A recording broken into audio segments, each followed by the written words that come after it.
Hello everybody and welcome to Turncloaks, a new Dark Low fantasy podcast from Encounter Roleplay.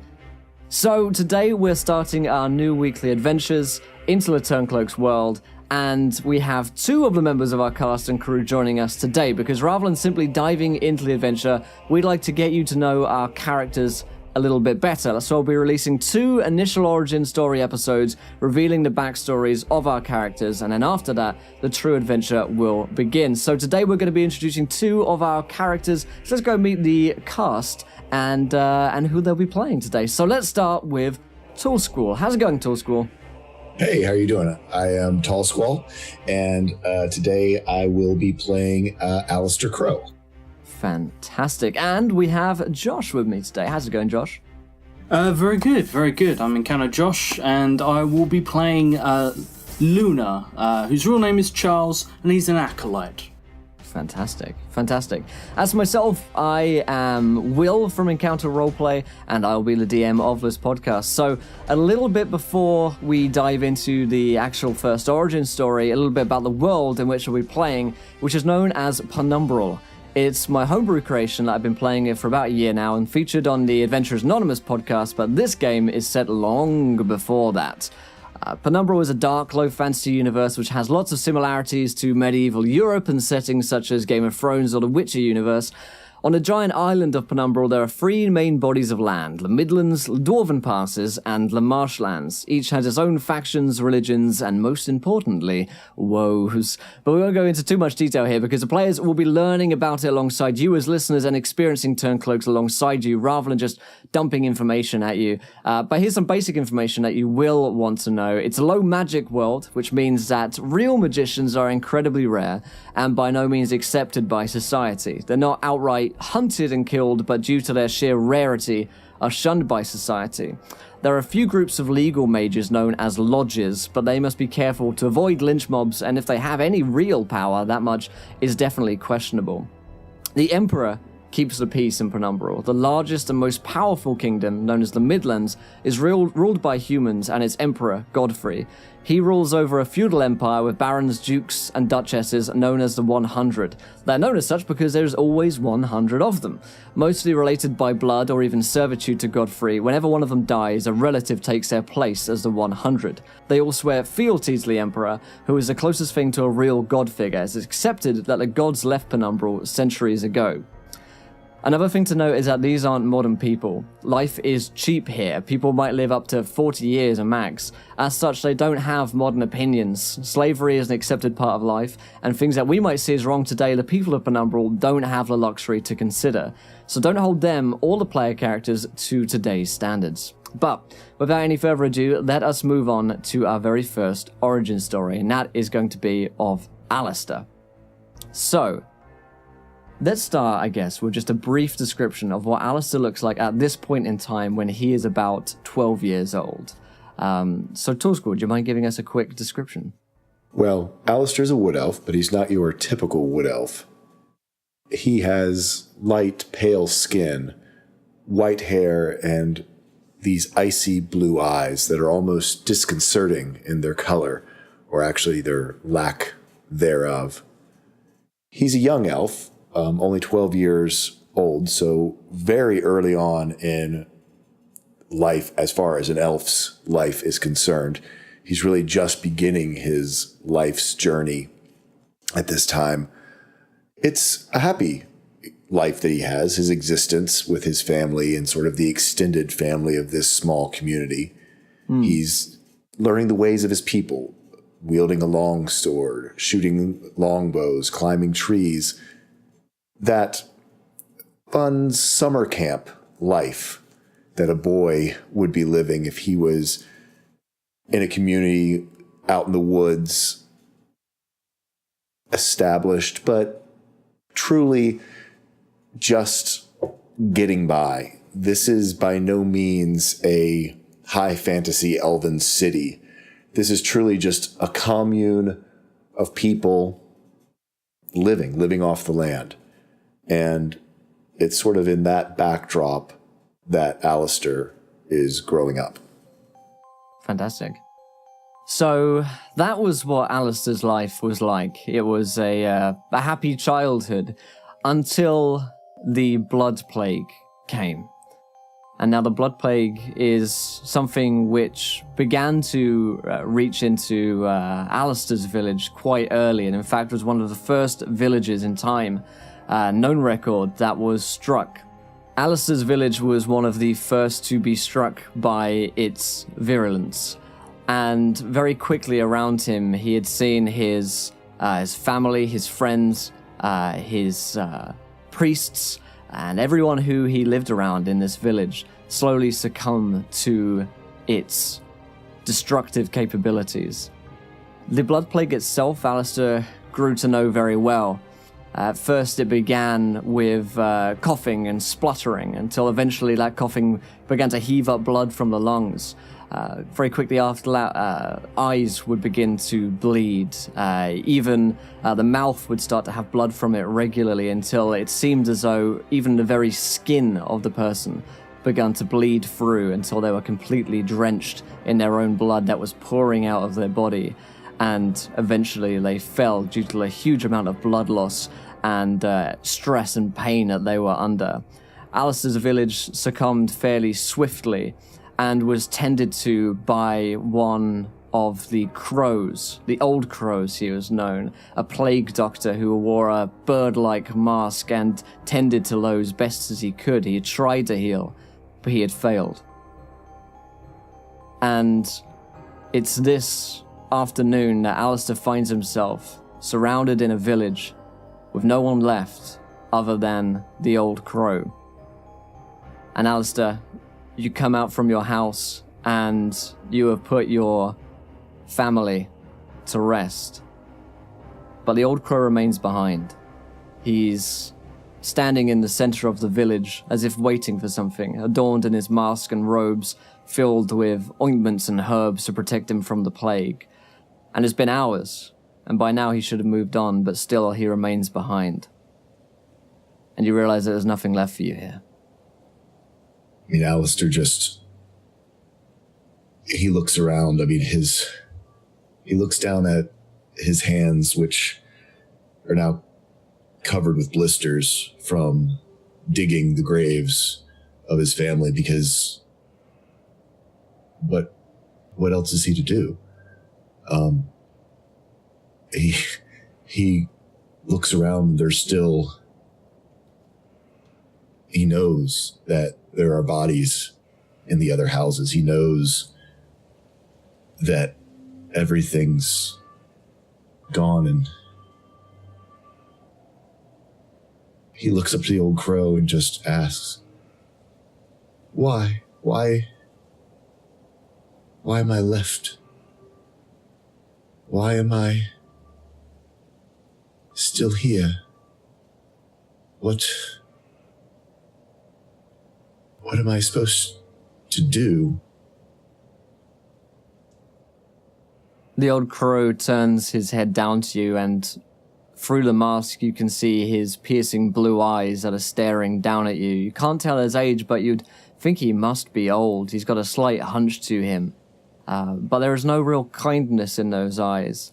More of a blankness and a recognition, however, of the pain that you're going through. And the old crow doesn't say anything when he looks down at you, but there's a slight shaking of his head, and he turns and begins to leave the village, not once looking over his shoulder to see if you're following. Alistair looks around him, looks at the still mounds of fresh dirt that mark admittedly shallow graves of his parents. He runs inside quickly to his house and just throws a few things, not even a backpack, just a sack. And just quietly, first a little bit of a run to catch up, and just follows. I think he doesn't want to be left alone, but he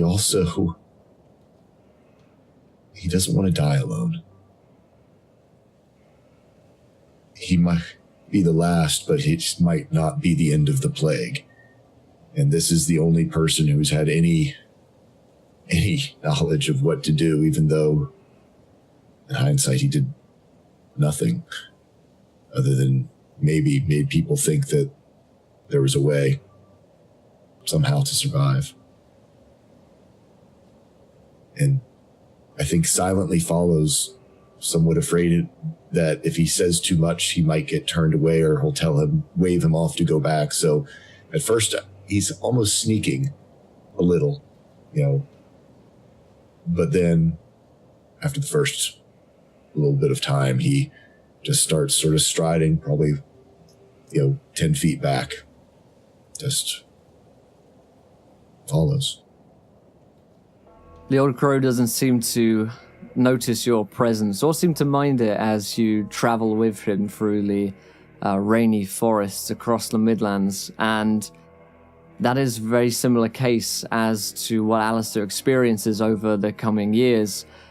You guys are traveling together, living together by the campfire, sharing evening meals, but never speaking, taking shelter together, becoming accustomed to one another's lives and how you operate. But you never really learn too much more about the old crow, who at all times remains silent, as if he's taken a vow of silence. Villages and settlements come and go as the old crow follows the disease from place to place. The blood plague sweeps across the Midlands like wildfire. And throughout the summer, 3 years later, as you become accustomed to the old crow, even familiar with him, it doesn't seem like he has any care for you, but there is a shared bond in the travel that you've been doing together. You come to the baking hot streets of Solanath. Rumor has it on the roads that a worse strain of the sickness has begun in Solanath. It's a small town, and its people are simple, they don't have money, and the old crow doesn't ask for any. You see, as soon as you come into this town, the houses filled to the brim with bodies of those who are bleeding out of the eyes and the nose, and rivers of blood are in the streets pouring down as if you're in hell itself. And the old crow immediately starts to go to work. He heads into one of the residences and just begins to put himself to work, trying to heal these people. And for Alistair, this is the worst version of the blood plague that he has ever seen. And the desolation around you, even at this stage. You notice it hasn't yet been a week since this plague has entered Solanath. The people are already decimated. And the old crow, seemingly uncaring of his own health, is just stuffing herbs into that beak, which supposedly keep him safe. And for the first time, he actually looks to Alistair. He looks over his shoulder as he's got someone on the table, as if asking, "Are you going to do anything?"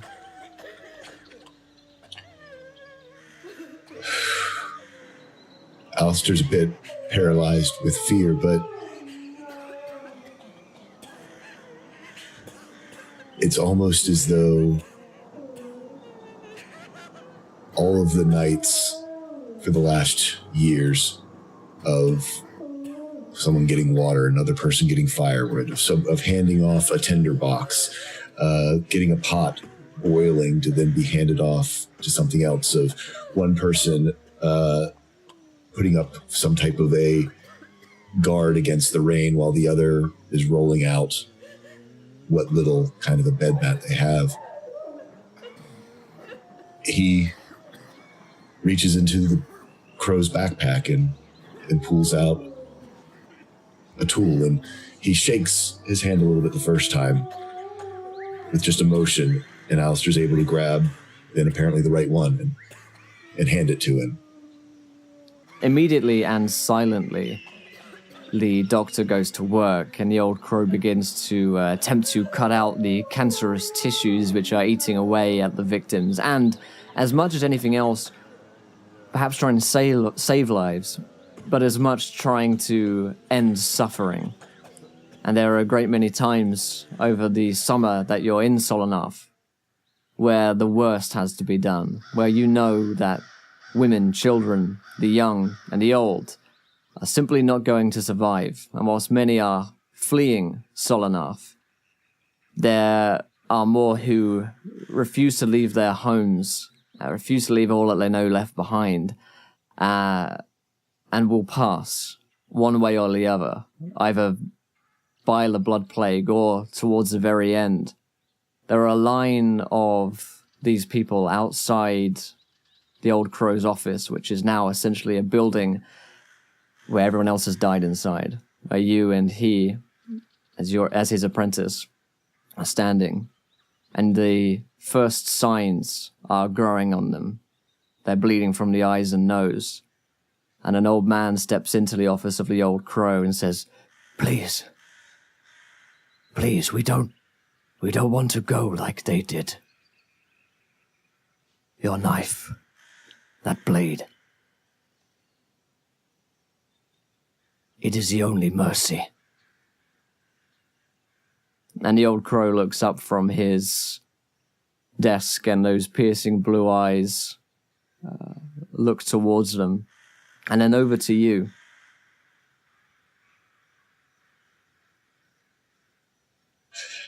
Alistair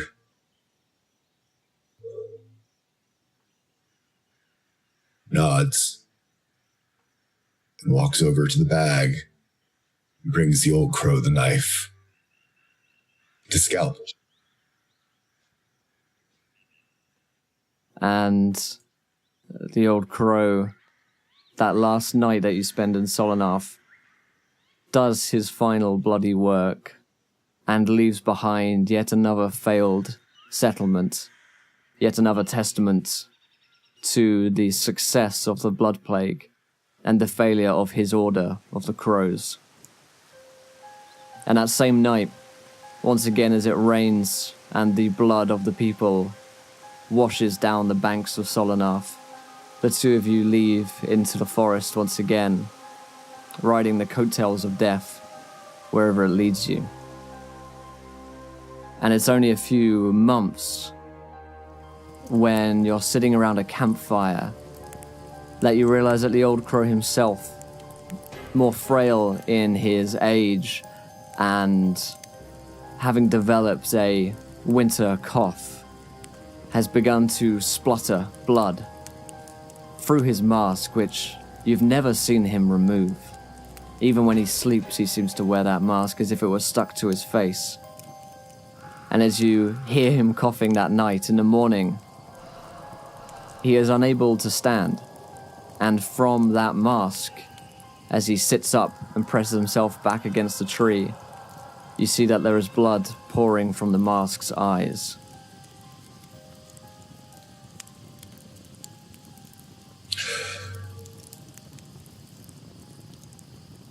Alistair looks to him and sort of gives him a little questioning turn of his head and asking nod.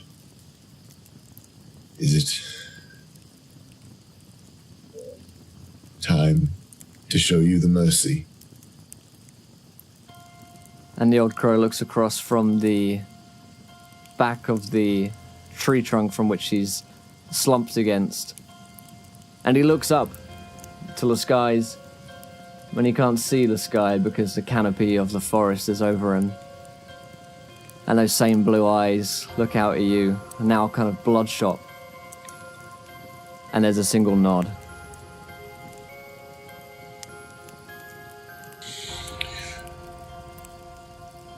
So Alistair goes over to the bag and it's weird. It's almost like he can still feel the blisters on his hands from digging his parents' graves as he picks up this wickedly sharp knife that has been used in so many surgeries and procedures. And he goes over, he looks in those blue eyes, again with just a little bit of a questioning furrow of his brow, and reaches up. He holds up a finger, and his gloved hand questions the blade for a second. And for the first time, you hear a rasping voice exit the mask, somewhat tinny from the mask's obscuring effect. And he says, "Knowledge of the elder ways are the only weapon against the tides of red. This I give to you. Our order will help."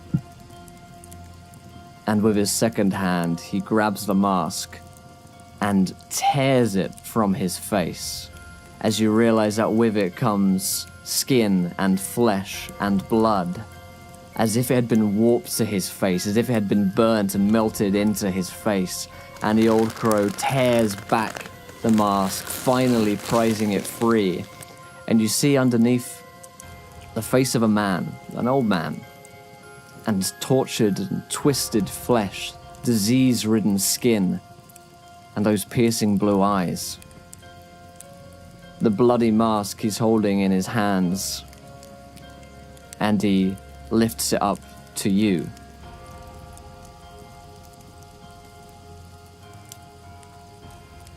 Alistair nods, and he reaches out and goes, "If this is what it takes to stop that tide,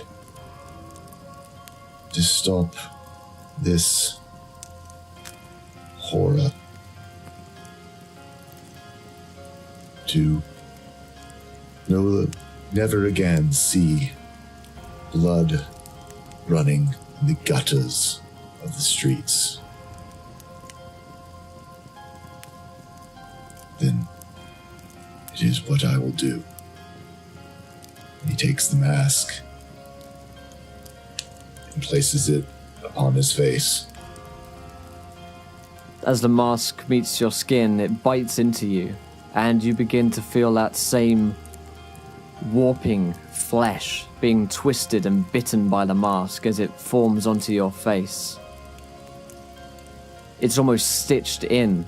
It's very painful at first, but it's clear that the mask wishes to cling to you, and once inside you see out the same eye holes that the old crow has been looking out for years, and the same raspy breath emanates from the mouthpiece, and the old crow lifts his neck to accept your blade.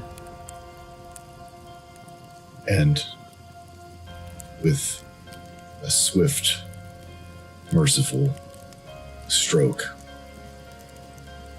Alistair slices his throat open. The blood pours and pools down as, without a word, without so much as a groan, the old crow dies as silently as he lived. And you feel something happen. You feel a surge of energy from the mask coursing down towards your hand, and where a small cut once lay, an old wound, nothing particularly deep, just a scalpel wound that you'd had with dealing with other patients. This little surge of green energy knits the wound back together.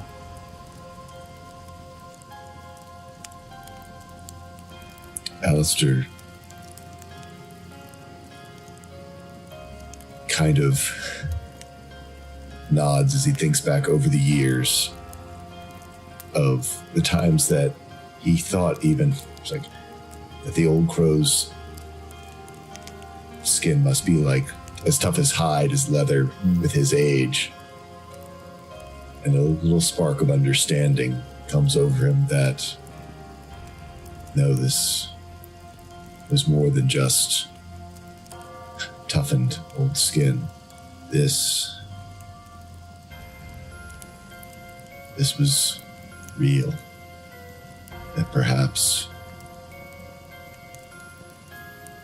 the slightest spark of hope enters into Alistair's heart and into his mind.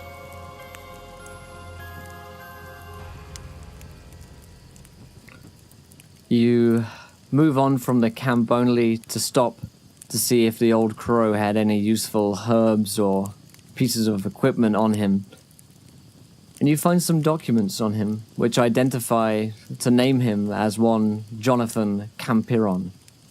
Other than that, there are a few supplies that he has left, and you take his medical kit of equipment. Would Alistair bury the old crow? Yeah, no, he absolutely, it's interesting. For a long while, he sits there, and his first instinct was to immediately shut the eyes. But he doesn't. He sits there for far too long,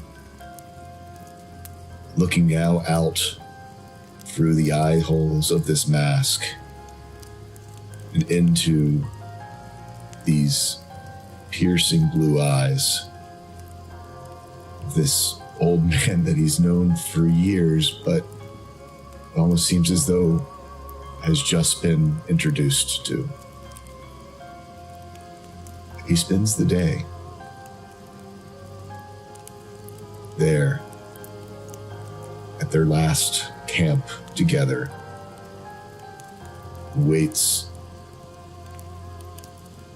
the crescent moon, and under the moonlight, from some part of his life that he left behind,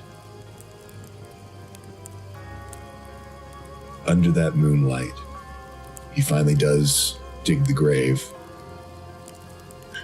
deep this time. Gently places the old crow within.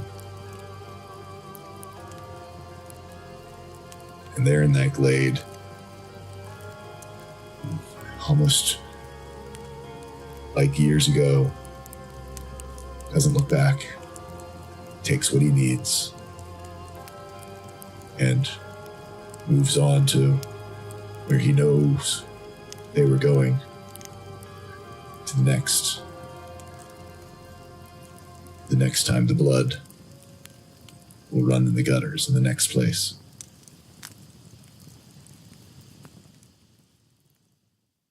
So our next character's story begins in the marshlands in a small village named Rushlow, and that is with Luna, or his real name is Charles. So at this point in time, Luna, do you mind describing yourself? Yeah, this is Charles is quite young at this point, and he's an orphan. He's been taken in, he's been cared for by the local monastery in the town. Which is pretty much the only thing of significant age here. Everything else comes and goes with the times. But this monastery has been here, has stood the test of time, as it were. And he is quite small. He's a little bit sort of lanky for his age, but he's very emaciated. There's not a lot of food. Everyone here lives and dies by the day. It's a hard life out here, especially so far from any major towns. So Luna, or Charles as he's currently known, is quite scrawny. He has dark hair that is cut quite short and quite badly. His hands would be incredibly callous. He's got a bit of a tan because he spends a lot of time out in the sun working the fields and doing anything he can, bringing water to the monastery and tending to the acolytes as best they can. But today, I guess, is going to be a slightly different day for him. Indeed. Yes, Rushlow itself, as you mentioned, is a small community of people who live in the marshes. And so A lot of the careers and jobs around here are based around fishing in the shallows, trying to avoid any of the darker denizens and some of the more horrific monsters of the marshlands which live in the area. But it's fairly well protected. You have a small town militia and the Monastery of Shadow, which is at the top of a hill within Rushlow, seems to protect them quite well. So, at this point in time, Luna, you've been called upon by the elder of the monastery, who is known simply as the Eclipse. And once every 7 years, a boy is sent into the monastery to receive their training. It's considered to be a great honor, and also something of a burden, for you must leave behind much of the life that you had before, but you will be cared for within the monastery, and you are allowed a life outside, simply that there is less time than perhaps you would like with interaction with those other friends that you have in Rushlow at this point. And so it's as you take the steps up to the monastery, which is built out of an ancient dark stone, and as the monks who are of this order, hooded and robed, welcome you into their secret group, you see before you the Eclipse. And before you as well, there is a line of the monks of the order who are with you. And there's another boy as well, who seems to be of a similar age of you. He's got scrawny blonde hair, and he's coming up behind the steps with you as well. This is about to be quite a scary initiation for Charles, because the Eclipse is about to enter and greet you and let you be ordained into this order, which is potentially for the rest of your life. So it's a great trepidation that you're coming up the steps, but you're relieved to see a boy of a similar age who pants up the stairs. Am I too late? Oh wow, these monks are kind of scary. Hey, the name's Banif. And he immediately goes to shake your hand. Charles. Charlie, that's fine. Nice to meet you, Charlie. Is the Eclipse meant to come soon? They're all just staring silently at us. I don't know. I thought that, well, I'm not really sure what I thought. They didn't really explain it to me, so, Yeah, me neither. He grabs your hand, and he's like, we should go forwards, but let's do it together. He Charlie looks at him a little wide-eyed, as if it hadn't even occurred to him to step forward on his own, but he says, I mean, are you sure? They're really particular about certain things. I don't want to get into any trouble. Come on! Okay. And he will gingerly take a step. Yeah, Banif seems to be quite a little bit braver, perhaps, than Charles, and kind of pulls you forwards by the hand until you go through this line of monks who stand silently watching you. And you come up to a dais and stand there expectantly for a few moments until someone comes out from the monastery doors. They're opened for him by two monks, and you see this figure, perhaps 6 feet tall, robed similarly in these dark clothes, with what looks to be moving tattoos across his skin, particularly around his eyes, almost like a woad or a war paint, but they seem to swirl. And this, you can tell, is the Eclipse. And he steps out towards you and stands before you and Banif. And he says, "Welcome to our order. You too have been chosen. Twins. Not in blood, not in nature, but fate has brought you both to us, this eclipse. You will learn our ways. You will become ordained." He takes an eye towards you, Charles. This one. And he places a hand on your head. closes his eyes and the tattoos swirl. I sense within you a great conduit of power. With my help, you will become powerful.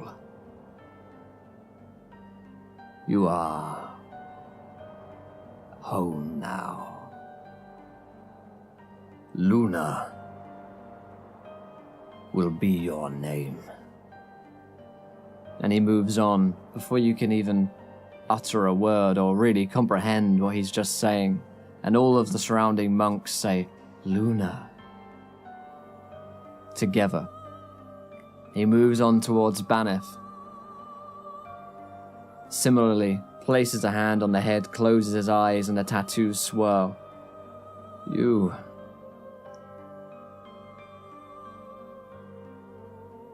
There is something within you, too. Though, not the same. Alas, that your meaning has less in this world, but perhaps the next.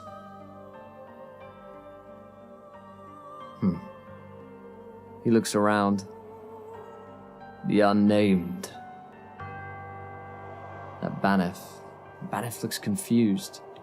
And the rest of the monks say, the unnamed, in unison, as if that means something. And the Eclipse looks back at the two of you. One day we will speak again, when your final rites are to be held. Until then, you will learn under Loris. And Loris steps forward. She's a similar monk. She doesn't have any tattoos. They don't seem to be swirling at all. But she looks kindly, perhaps motherly. And as the Eclipse steps back into the inner sanctums, the rest of the monks pull down their hoods and smile towards you and welcome you at what was once first a rather intimidating piece of ritual. You learn these people, their names, who they are, where they come from. Most of them were similar to you, just happened to have been chosen. They'll smile, greet you, and Loris says, you two, come with me. You have much to learn and little time to learn it. And she leads you in towards the temple. Hurry up now. And Baneth says, what does it mean, unnamed? What does she mean? What does he mean? And Loris looks over her shoulder as she's walking inside these cool temple halls. It doesn't matter. It's really just a name. These things, not even we understand often. The Eclipse knows, but all you need to know is that it's a mark of your wealth, your spiritual wealth. And Baneth looks confused, but doesn't press anymore. And he whispers to you, what do you think Luna means? I don't know. I don't even know what it's something to do with the moon. I mean, apparently we're wealthy now. And he smiles in like genuine, earnest, like wondering if riches. Yeah, and he says, what do you think spiritual wealth is? Do you think we get food? Loris opens a door and she's overheard you. Yes, you will be fed, don't worry. These will be your bunks. This is your room for the rest of your lives until you've finished the rites and become truly ordained. And before you, 2 bunk beds, and there's a bedside table, but it's very meager. I mean, there is food laid out for you. There's some cheeses and breads, and this is some great food for what you guys have been eating. And so I'm sure, the two of you will hastily down some food. And she says, the first lessons begin in the morning. I'd suggest you get some rest, because the morning means dawn. If you have any questions, then you can come to me. And she closes the door behind you. And you and Baneth try and get some sleep that night until the next morning the rites and passages begin. And this is the case for the next years of Charles's life until he becomes a young man. It's a daily routine of training both the mind and the body in harsh practice. Essentially, you'll be training in the outside kind of courtyard where they teach you martial arts and all manner of physical disciplines, along with the mental disciplines as well. So there's a lot of meditation, there's a lot of reading and learning and scholarly pursuit. And all the time you learn the principles of this monastery of shadow. In many ways, it's something of a selfish institution. But that's the only way which people can really survive in the world of Penumbral. And these shadow monks teach you that there are necessary evils in the world. There are things which need to be done which aren't necessarily the greatest things, but they are for the greater good. You learn of the needs of the many, but you also learn of the need of the soul, of the individual, who are sometimes more important than the masses. A good example of this is the village of Rochlo down below. There are hundreds of denizens down there, but only scores of monks. And the shadow monks would have you believe that they are the most important individuals compared to the villagers. And in the worst case scenarios, then they would have to be sacrificed for the needs of the monastery and this way of life to be upheld.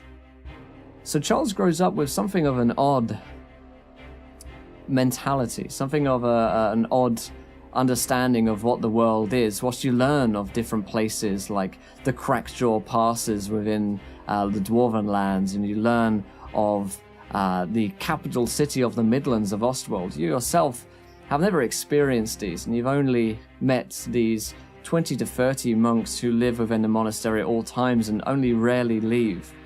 Until one day, when you're a young man, you're given an assignment to head down into the village of Rochlo and learn about the people there. You're of an age where you no longer have to stay within the monastery grounds, and some of the monks do have families who live down in the village below.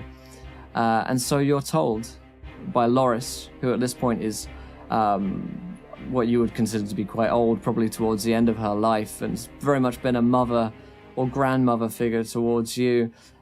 She says, you should go down to Rochlo. You should remind yourself of what these people are like and meet with people, speak with people. There's a tavern there. Perhaps you could learn more of the world that way. Charlie looks absolutely ecstatic about the idea of going out and meeting people. Like, he's a little shy, but it's nice to get out of this place, which has not been particularly kind to his body. I mean, he's sort of grown a little bit of a stoop, and he's lean, he's fit, but it's definitely taken its toll on him. It's sort of twisted him, and he says, if that's okay with you, can I take Banef? Banef comes through the door. You don't think you're going without me, do you? And he's a similarly upright young man at this point, very vivacious, very charming, and kind of ruffles your hair in that kind of big brother way, and says, come on, we're off. And Laura says, be careful now. I want you back by nightfall.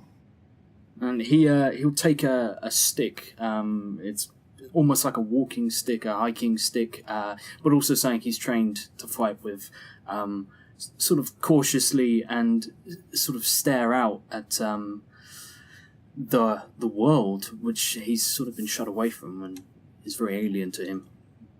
Yeah. So you head out down into the village of Rochlo and meet its population, with whom you haven't had any real interaction with for several years at this point. And there is indeed a tavern there. You hear people and laughter within, and it seems like there's great merriment being had within the tavern.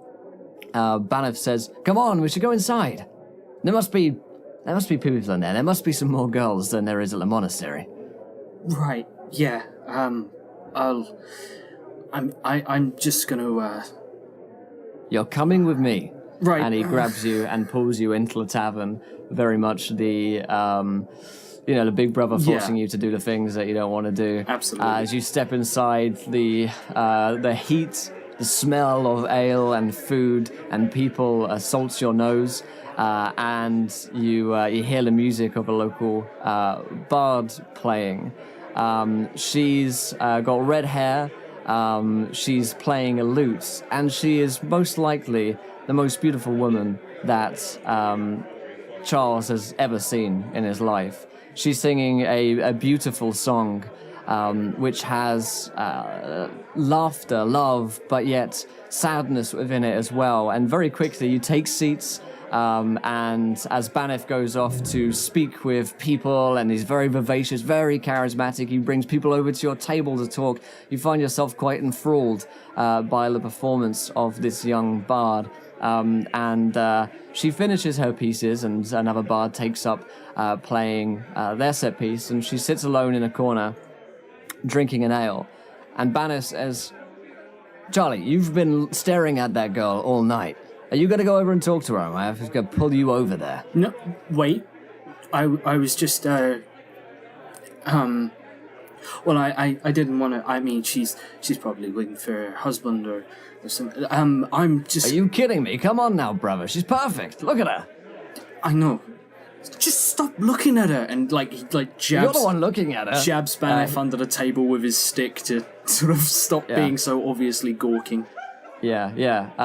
Banif, waves over towards this girl, Mara, and she kind of shoots a confused look back, and he's like, "Now's perfect time," and he pushes you. Charlie sort of staggers over, trips half over a stool, manages to catch it, and ends up sort of before her, completely bewildered, holding this bar stool in one hand, his stick in the other, looking very meek, almost as if he's a lion tamer. And he just says, "Hello there, miss. Hi. Are you okay? It looks like you fell." No, I just wondered if you were using this store, if there was anyone coming, so, because... No, I'm not using that store. You can take it if you want. Right. And he sort of sits on it right next to her. Yeah, really looks a little bit awkwardly. confused. She thought you were just taking the stool. Yeah, he was absolutely convinced he was walking away, but he's apparently sat and is now completely confused and just says, I'm Luna, Charlie, any one of those is fine. All right, Charlie, Charles, Luna. I'm Mara. Where are you from? I haven't seen you around here. Are you a traveller? No, couldn't be further from the opposite. I'm from, and he points up towards where the monastery is. Oh, the monastery. Oh, so you're one of those. Oh, okay. No, rumors about you going around. No, we're not. I'm just somebody. I'm just a guy. I'm not one of the five or any. Banif comes over immediately. He grabs you by the shoulders, and he's standing over at you, and he says, "Are you kidding me? He is too modest, my lady. This man here has single-handedly defeated everybody in the training yard." I crack him directly between the legs with my walking stick, just to shut him up. And that's why you should definitely have some more conversation with him. I have to go now. And Banif hobbles off, clutching at his wounded ego and other regions. Charlie's just beat red and a lot more pale than before, as he's sort of spent a lot of time. So he's very obviously glowing with embarrassment. Mara laughs and says, "Is that your brother?" I guess he's the closest thing I've ever had to family, so yeah, that's my brother. His name's Banif, but he's... Seems like a dig. Oh. And he looks very sort of pleased about that. He just says, you're probably the first person we've ever met who wasn't from our order who didn't immediately take to him. Well, yeah, people out here probably a little bit different from the people in there. Oh, I'd love to know about you and people and drinks.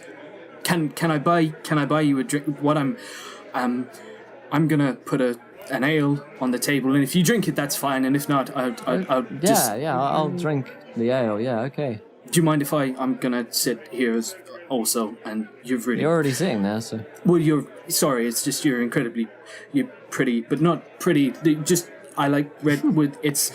Oh, and he just stands up and just walks away, just shaking to the bar, and we'll order 2 ales in, try and play... I mean, do we have coin? That's a thing, I guess. You'd have been given a stipend. A little bit, yeah. Yeah, a little bit of coin to for this journey down. Loris would have given you, yeah. So, you embarrassingly gonna head off to the bar, come bring back some ales, and try and spark up some more conversation with Mara, who is very engaging.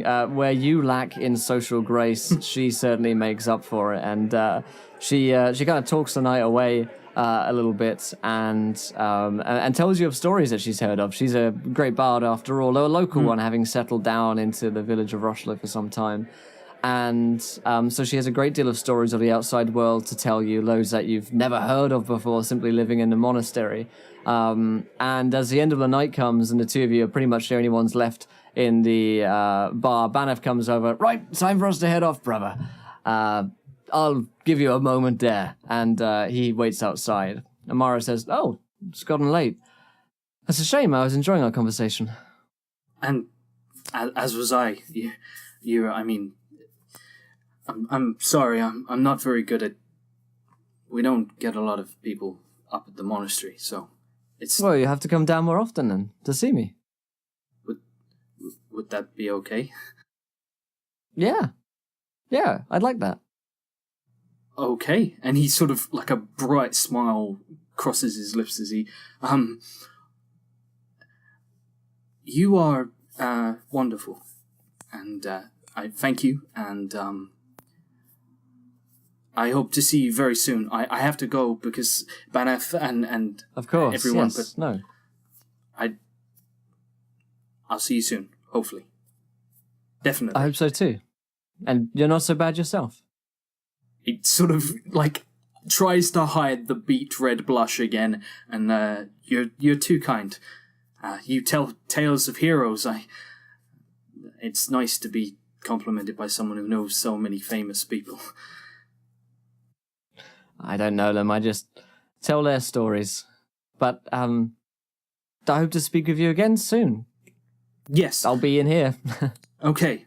I think... Well, I've said goodbye 3 times now, so I'm actually going to have to walk away. that's a good idea. Okay, bye. And he sort of walks out and sort of almost bursts out as if he's come from a marathon sprint and catches his breath in the cold moonlight and just holds a finger up to Banef. Just not a word, not a word. But you are going to have to tell me everything soon, brother. And as you head back up to the monastery, you find that you are returning to the tavern at Rushlow more and more often over the next few years, striking up a relationship with Mara, and seeing as you two are fairly young and life is short in this area, it's not long before you two are wed. And you spend time up at the monastery in your day, and at night you'll come home to meet with Mara until you have a child with her. A little blonde girl named Lucia. And the two of you are incredibly happy together. Mara continues to be a bard at the tavern, whilst you perform your business at the monastery, which she understands is important to you, even though she wishes that you spent more time down in the village with her like normal people do. But this works out just fine for several years until Charles is in his 20s, perhaps towards the end of those, when it's time for his final rites. And it's this morning as you're waking up in the same bunk as you have been for almost 20 years now, and Banef is as well. Now Banef has got long kind of shaggy blonde hair and a blonde beard as well. He says, "You know what day it is today, brother? The final rites. Are you ready?" He's actually sitting there, sort of not had much sleep, and is playing with a just a coin from the from his many trips down to the tavern, and I know. I just what do you think it's going to be like afterwards? I've no idea. I can only imagine. We might have some of the powers that the Eclipse have. I don't know, maybe we'll travel. Either way, I'm excited. Although, have you heard the news? I was speaking to Loris late last night. What news? The blood plague. You must have heard of it. It's come to Rushlow. And immediately Charlie, is bolt upright and throws, meager sheets off and jumps down and says, What do you mean? Who's... Someone brought it in. Who? There's a crow that's been called for. I'm sure it'll be fine, brother. Those down there, as long as we're safe up on the hill and everything will be fine. But Mara's down there. Yes, I know, but, I'm sure it'll be fine, brother. There's just one case. How quickly can these things spread? It's not as though it's been that bad anyway, only a village or two. I'm gonna head down and just check on Lucia and Mara. Yeah, well, make sure you do it quickly because it's not long. Yes, I know. Look, just if they come for us, just tell them I'm meditating something. Okay, doing I'll preparation. try and buy you as much time, brother, but they will come for us, and this is important. And he comes in close to you and says, "We are brothers. I know that they're important to you, but this is our lives. This is the rest of our lives. And imagine the power that the Eclipse saw in you 20 years ago. That could be yours. And with that power, you could save people, I'm sure." But you're talking about...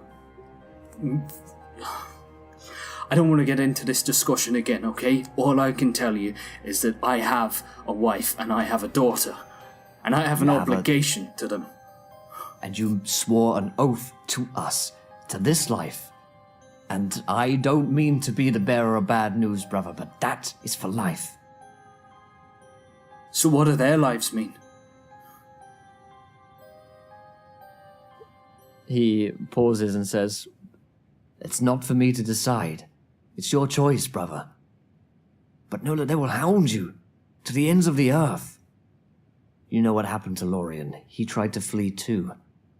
He forsook the order and they didn't stop. You must have heard the stories. I just don't want you to get hurt.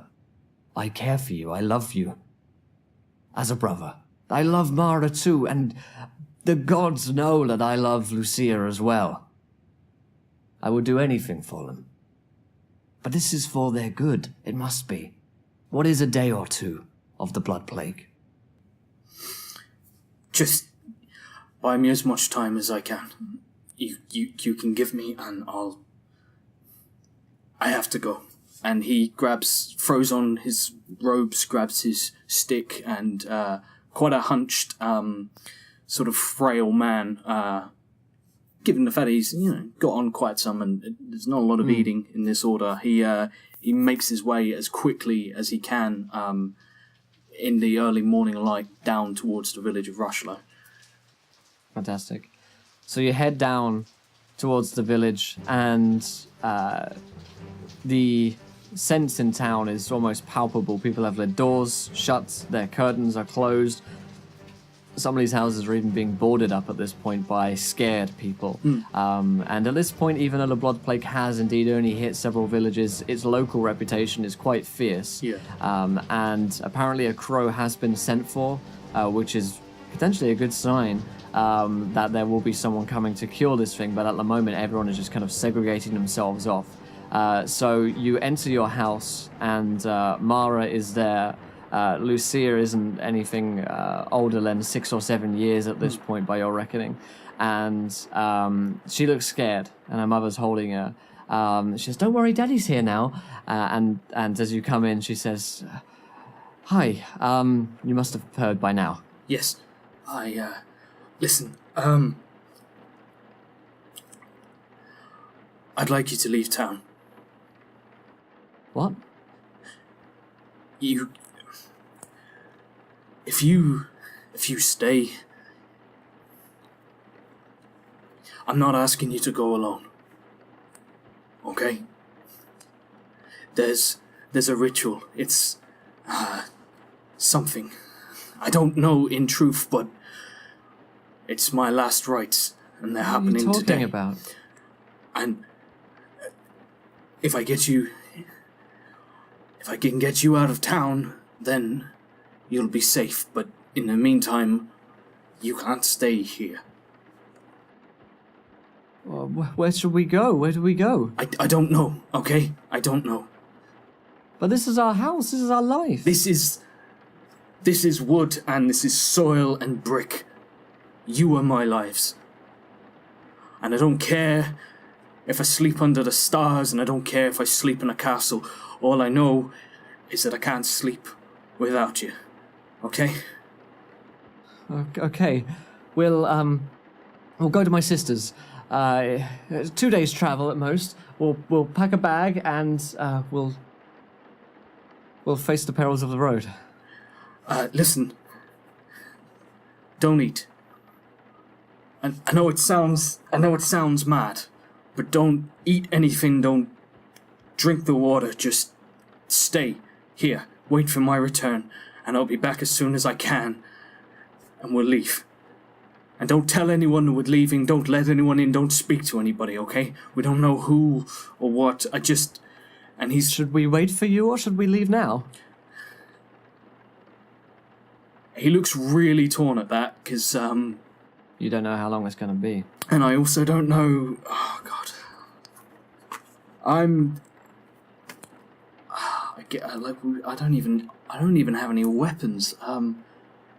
You'd have like a woodcutter's axe. Yeah. I'm just trying to think, like, around the house, what could be used. He'll take her sort of to one side, sort of turn to Lucia and just say, listen, Daddy needs to talk to Mummy for a little bit, okay? So I need you to grab your clothes, okay. And, grab your sheets, okay? And you're gonna put all your clothes on the sheets. And you're gonna bundle it up, and you're gonna tie it up. I'm scared. Why are we going? No, it's fine, darling, sweetheart, it's fine. Okay, we're just taking a little trip out of town. Okay, some people, they're not feeling very well, so we're gonna go and we're gonna go visit your auntie. Okay, and everything's gonna be fine. I promise. Okay. So Lucia goes to packing up her things in her bedroom, leaving you and Mara. And he'll step out sort of the back door and have a look round to see if anyone's up yet, and wrench the with quite ease actually pull this woodcutter's axe from a chopping block in the back garden, and he'll bring it in. There's a lot of people out on the roads, okay? And not all of those people have a lot. So I need you to look after yourself and our daughter.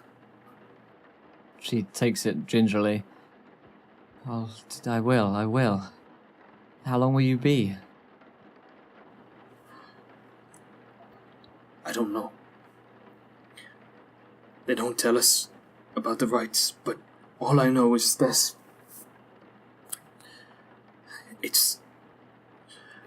You'd think me mad to say it, but there was... When I first went in, the Master of the Order, he told me that he saw something in me. And whether or not you think I'm being vain or mad, he said there was power within me. I don't know what it is. I don't know what he thinks I can do. If this is as bad as it is, you should leave with us. I can't leave Banff. I'm gonna try and talk him into coming with us. He's my brother. He's family, I understand. Then I'll take Lucia and we'll get to safety, and we'll be together soon, okay? I love you, darling. I love you too. And he gives her a quick kiss and holds her hand for... We'll see each other again. Stop talking and just go. Right. And she begins to pack up. And he turns to Lucia and says, I'm not going to say goodbye, because I'm not going, okay? You're not coming with us? No, I'm not going to be apart from you for long enough for it to matter, okay? It's just like any other day. So you're gonna go and you're gonna visit your auntie, and I'll be right back, I promise. Okay, Daddy. You stick with your mother, and be brave for me, okay? Okay. I love you. I love you too. And he's gonna head straight back up because he doesn't have time. Yeah, so you rush back up to the monastery. Banif is there waiting for you alongside two of the sentinels of the Order, ready to lead you into the inner sanctum, and Loris is there. She raises her eyebrow. Oh, I know, I'm sorry, I was, This is important. I know. Are you ready? And he sort of glances at Banif. Are we... Okay, yes. Banif nods. And he takes you by the hand as he did 20 years ago. It'll be fine, brother.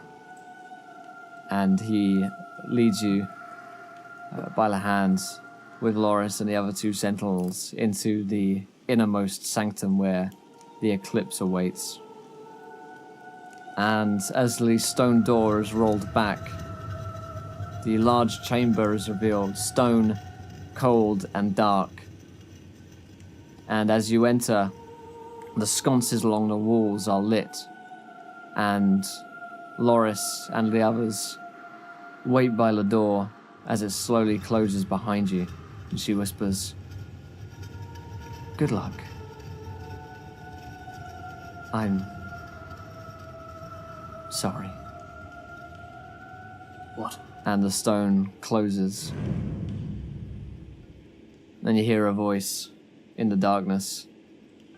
And then as the sconces are lit at the end of the cavern, you see the eclipse once again, old and frailer, but still of those swirling tattoos. So, the final rites lie before you. But what will you make of them? What will you make of the world? And Banif looks towards you, confused. I will follow as the Order has ordained, Eclipse. And he gets down to one knee. And the Eclipse looks at you.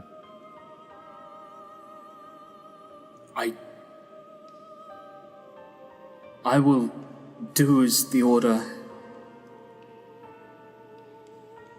And then he pauses and looks to Banif, looks back to the Eclipse and sort of thinks, and he reaches into his robes and clutches his, it's almost like a lucky coin, I guess, for him. And I don't know, in truth. The Eclipse nods and Banif looks at you as if you're mad and gives you that look like, just say it, brother. And the Eclipse says, yes, I have some time sensed the turbulence within your heart. You know not the true capabilities with which you were born. I only wish to unleash them, untether you. And he gestures to his tattoos that are swirling. The great sea above. from whence you came. That is where I would have you return. That is where you would live as a god. But you instead have chosen in your heart that weak, frail, human heart, that love of a woman and a child. You think that someone like you, one of the twins, can be happy, live a normal life, that of a farmer perhaps, or a fisherman. Perhaps that is the life that you would choose over the one which I have offered you. And what would be so damn wrong about that? Your true potential. It needs to be unleashed. The world deserves it. That's why I've made this much easier for you. What are you talking about? The decision within your heart. I have removed the human element from this decision. Now there is only one clear path for you.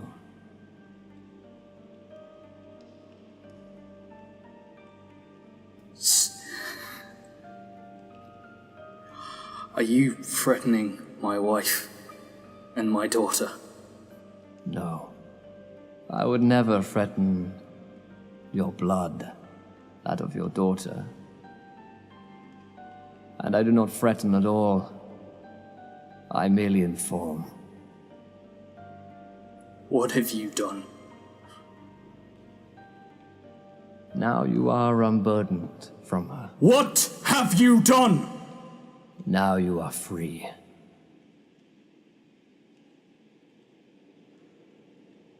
Now you will be of our order.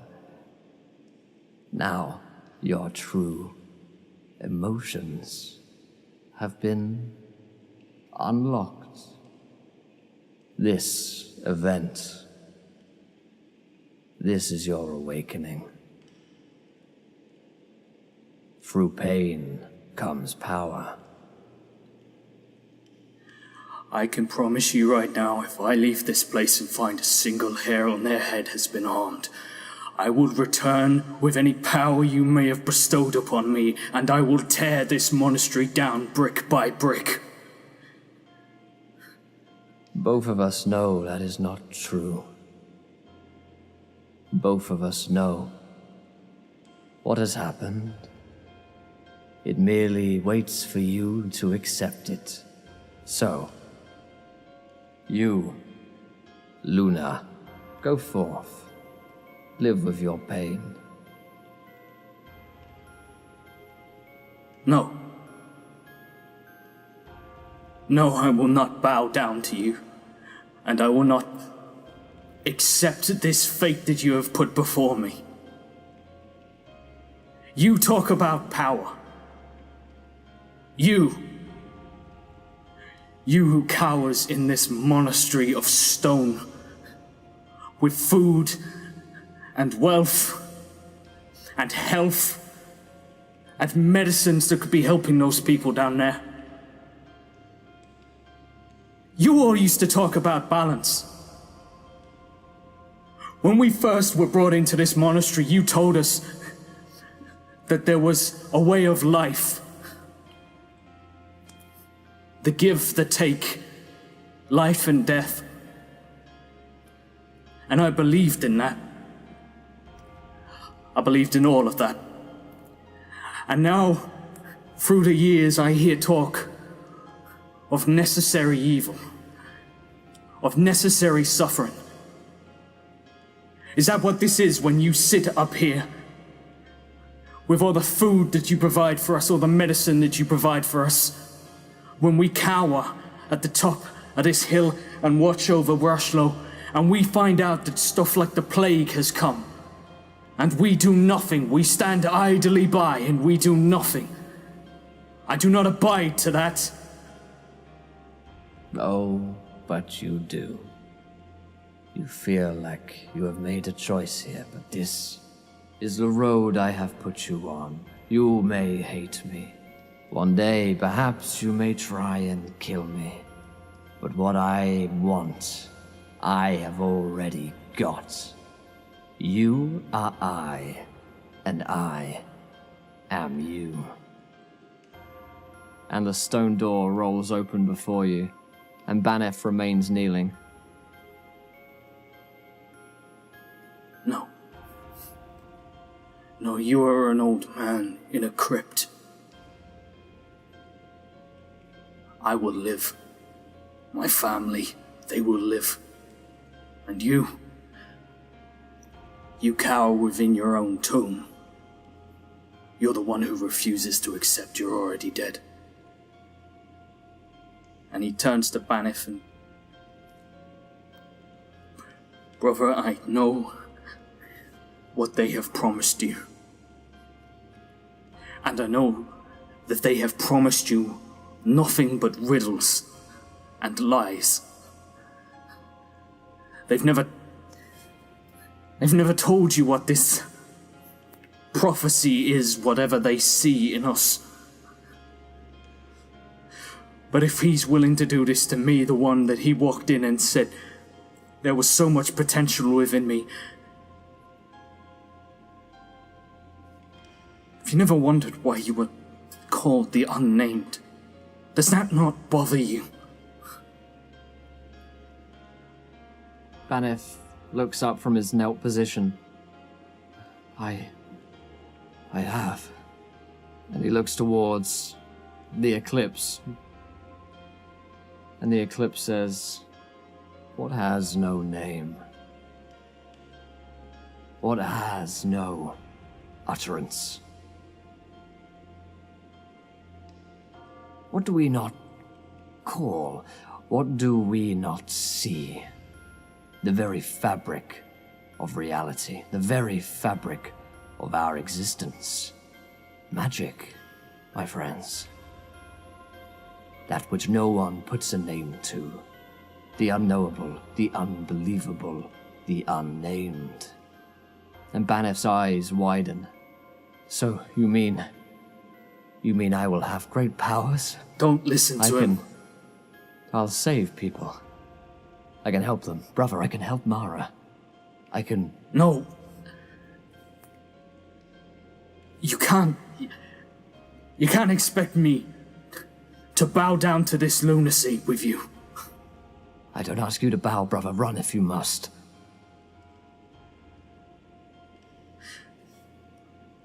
You... Just think of the cost. I don't have anything but this. Brother, I don't have anything but this. That's because they've taken it from you. They haven't taken anything from me. They've given me everything. No. They've given me you. And now you're trying to take that away from me. They have kept you up here your entire life, okay? You have the occasional visit down to the village, but there is a whole world out there. And you have lived nothing but the life they have put before you. They're using you. No, you're wrong. You're wrong. You're trying to take this away from me, my family. You're trying to get me to leave with you, off with you and your family, and you might be happy, but I'm happy here. I don't have anything else, and if you want to leave and betray me, then you can. Then you are a damned fool. If you will choose life of mysticism and lies, of good, honest people, then you are lost. Be gone. I can no longer look at you. Well, it would seem you only see what they put before you anyway. Why should I waste my breath on someone who's fallen so far? Keep your mysticism and your riddles and your crypt. And I'll take my life and my family and the world outside. And Charles turns and heads towards the doors. No one stops you from leaving the monastery. Loris looks with tears in her eyes as you walk past her, having overheard what's happened, perhaps even knowing beforehand what had happened.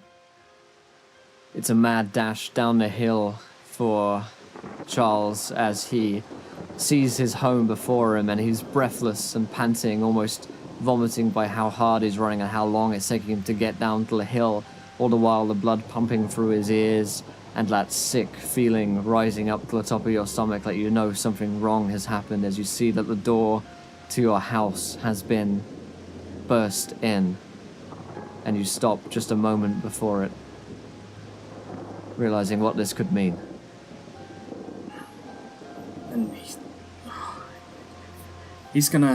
he settles into a, not the calm sort of fighting stance that he was taught. He is angry, roiling angry, and instead of holding his stick like it's an elegant weapon, he holds it like a club.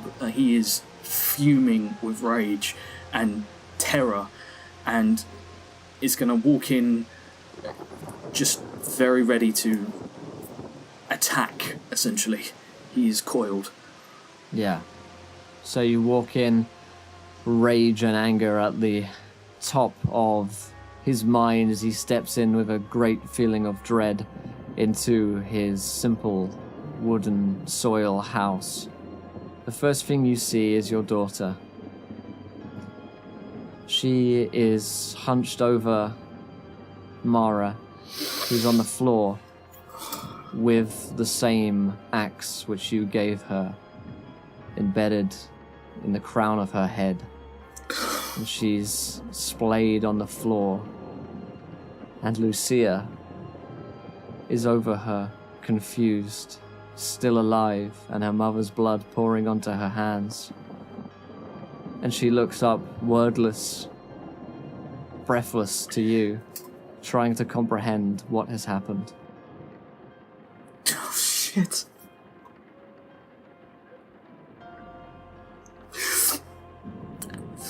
Lucia, come here. What's happened? Lucia, I need you to come here. Just... Mummy, she won't wake up.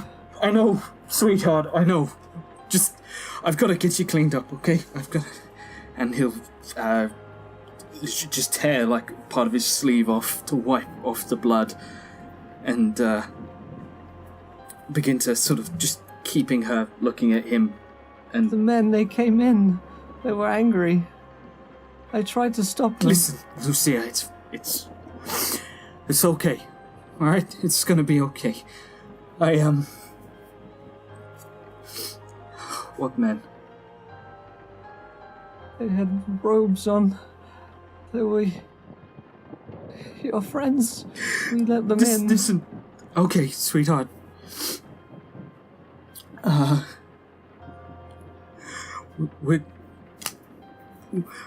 We have to leave. We're gonna visit But your... Mummy, No, we need to we're wake her gonna up. we're gonna take Mummy with us. Okay. I need you to get your things, and I need you to get some food from the pantry. Just to get as much as you can carry, okay? Put it in the bags. She wordlessly goes with the stunned obedience of someone in shock and a child. And You look down at Mara. Oh God, he sort of kneels beside her. Tears coming, sort of streaming down his face, and he's gonna close her eyes and while Lucia isn't in the room, he's gonna remove the axe. Yeah. And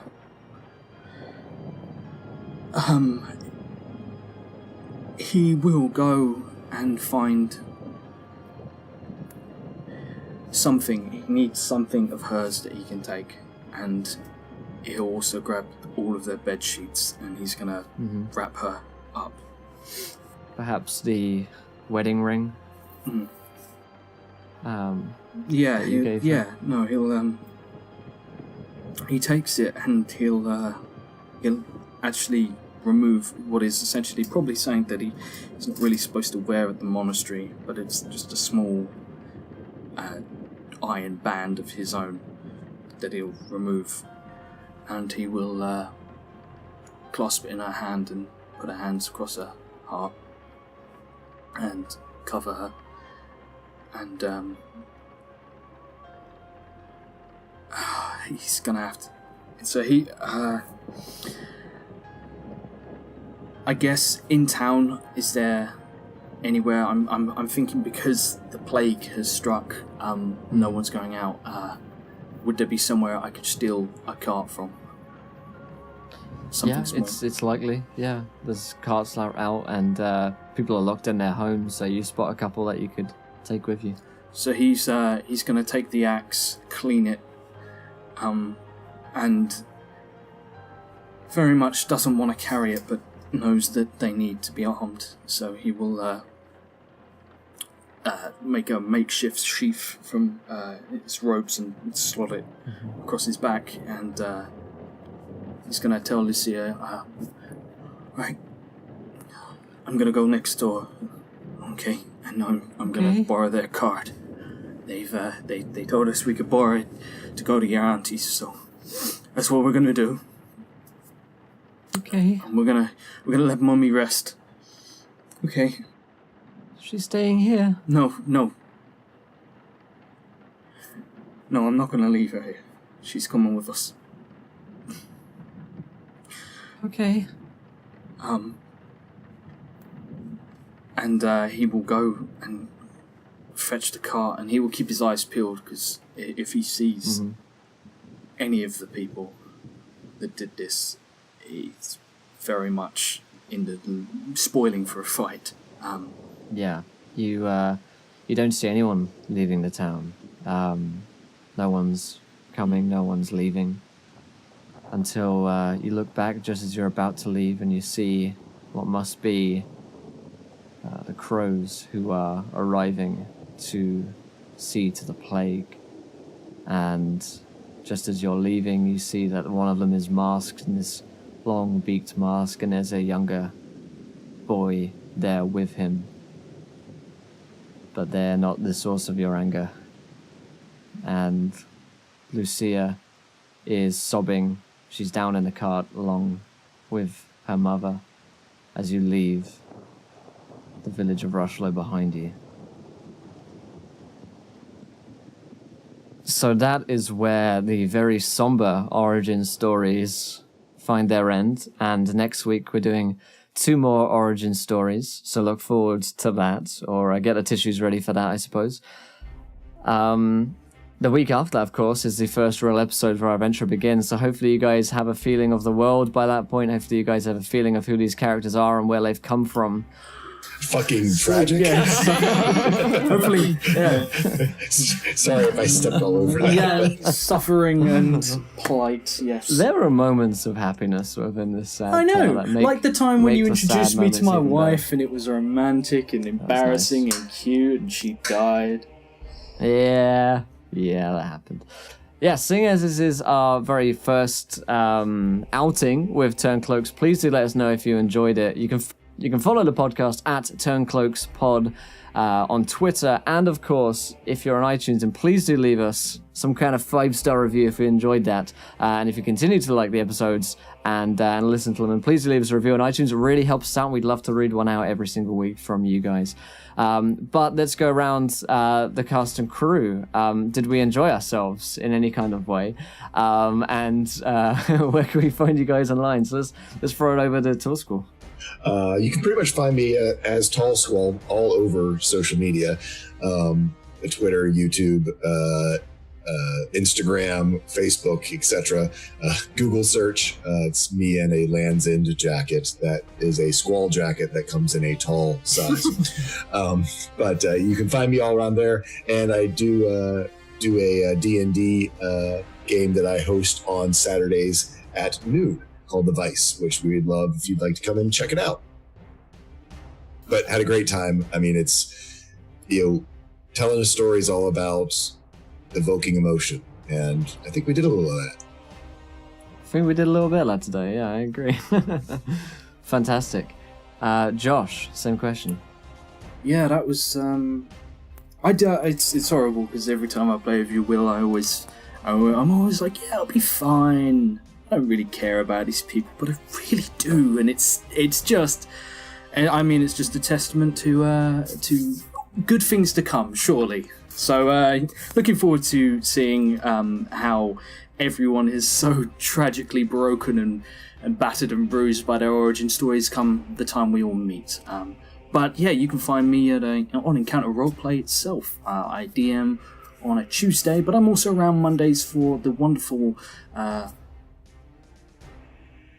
Middle Earth campaign. There you go. Indeed. Yeah. And yes. Yeah. So fantastic. Yes, so if you're new to Turncloaks, you're listening to us from the first time, we all do know each other.